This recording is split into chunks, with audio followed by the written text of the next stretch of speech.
over it, to give it direction and purpose, to instruct it in the way it should go, to hold things together and give life to its members. Likewise, every head needs a body. I suppose in the world of science fiction, heads could exist in vats or hooked up to a car battery or something, but in the real world, most of us don't see too many heads bobbing along apart from their bodies. If we ever did, I imagine our first instinct would not be to cuddle with the little cranium and sing it a love song. That would be a strange sight.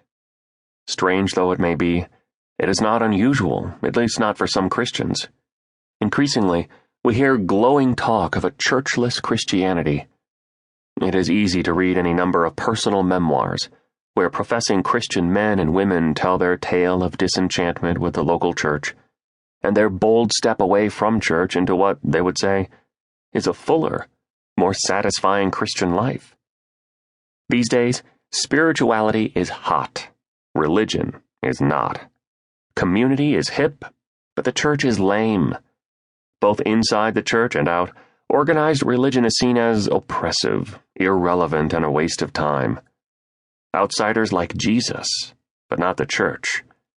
Insiders have been told they can do just fine with God apart from the church. Dismayed and dismembered.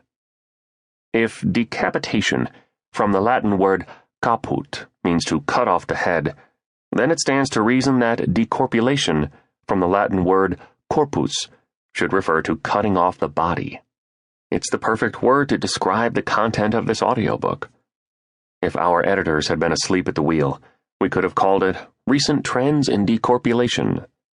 There is a growing movement among self-proclaimed evangelicals and in the broader culture to get spirituality without religion, to find a relationship without rules, and have God without the church. More and more people are looking for a decorpulated Christianity.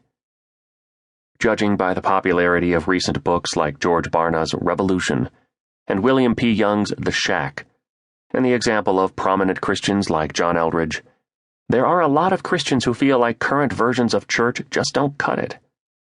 More than a few have already left their churches, and the number of the disaffected seems to be growing. At the very least, though we want God, not an institution mantra, has struck a chord with many formal, informal, and former churchgoers. So we have books like Life After Church, Divine Nobodies, Dear Church, Quitting Church, and So You Don't Want to Go to Church Anymore. Not to mention Frank Viola's Church as We Know It Is All Wrong book, Pagan Christianity, and volumes like Unchristian and They Like Jesus But Not the Church, which explore why outsiders are turned off by the church. The narrative is becoming so commonplace, you could Mad-lib it. The institutional church is so, pejorative adjective. When I go to church, I feel completely negative emotion. The leadership is totally, adjective you would use to describe Richard Nixon, and the people are, noun that starts with un. The services are, adjective you might use to describe going to the dentist. The music is, adjective you would use to describe the singing on Barney. And the whole congregation is, choose among passive, comatose, hypocritical, or Rush Limbaugh Republicans. The whole thing makes me, medical term. I had no choice but to leave the church. My relationship with, spiritual noun, is better than ever. Now I meet regularly with my relational noun, plural, and talk about, noun that could be the focus of a liberal arts degree, and Jesus. We really care for each other. Sometimes we even, choose among pray for each other, feed the homeless together, or share power tools. This is church like it was meant to be. After all, insert, where 2 or 3 are gathered, there I am in the midst of you, or the letter kills, but the Spirit gives life, or we don't have to go to church, we are the church.